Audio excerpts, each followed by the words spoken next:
Good evening, everyone. My name is Tarunpal Gandhi, and welcome to the Ramayana Epic Series Part 2. Today, we will be discussing about the story of the Ramayana in our words. So, stay tuned with us and watch the video till end, as we have already made a video on introductory part and uploaded on our library YouTube channel, Library KV number 1 RCF Husainpur. You can watch that video from there. This is the second part. In this part, we will be discussing about the story of the Ramayana. Ramayana plot.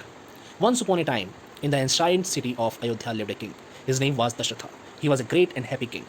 The king had four sons. Rama is the eldest and favorite son of the king. His mother is Kaushalya. Bharata is the son of his second and favorite wife, Queen Kekai. Rama and Bharata are blue, perhaps indicating they were dark skinned or originally South Indian deities. A sage takes the boys out to train them in archery. Rama has hit an apple hanging from a string. In a neighboring city, the ruler's daughter is named Sita when it was time for Sita to choose her bridegroom at a ceremony called at Swambar. The princes were asked to string a giant bow.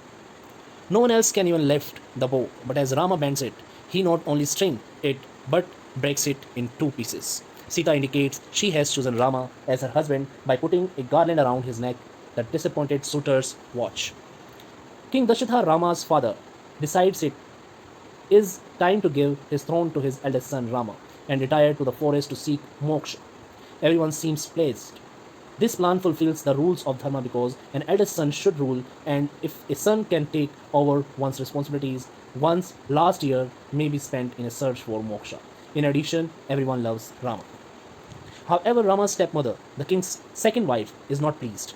She wants her son Bharata to rule.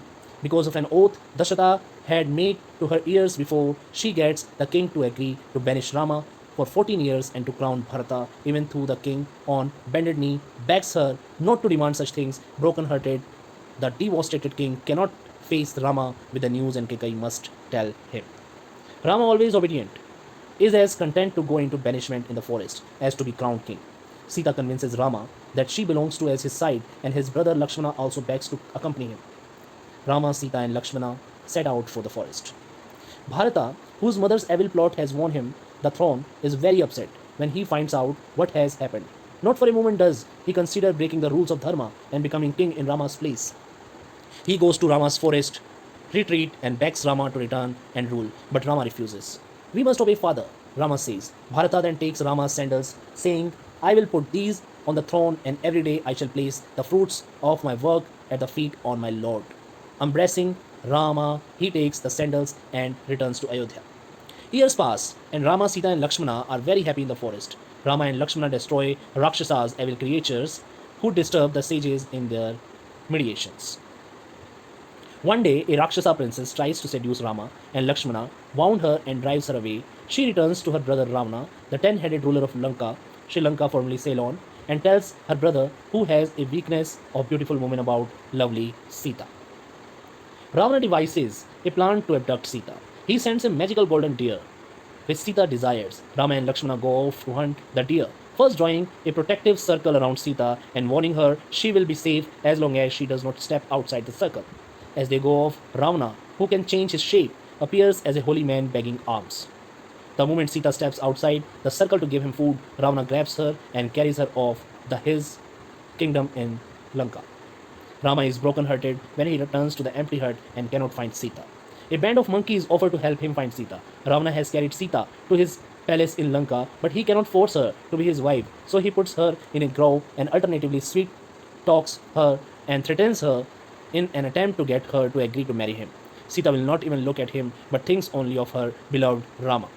Hanumana, the general of the monkey band, can fly since his father is the wind, and Hanumana flies to Lanka and finding Sita in the grove, comforts her and tells her Rama will soon come and save her.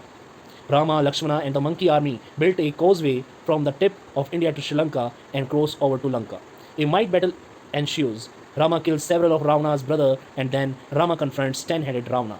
Ravana is known for his wisdom as well as for his weakness for women, which may explain why he is pictured as very brainy. Rama finally kills Ravana. Rama frees Sita after Sita proves her purity. They return to Ayodhya and Rama becomes king. His rule, Ram Rajya, is an ideal time when everyone does his or her dharma and fathers never have to light the funeral pies or for their sons. So this is it for today. Thank you so much for watching and listening. This was the whole story of Ramayana epic. And in our next videos, we will be discussing some more things So thank you so much for watching and listening. Please subscribe to our channel for more videos like this in future. Thank you so much.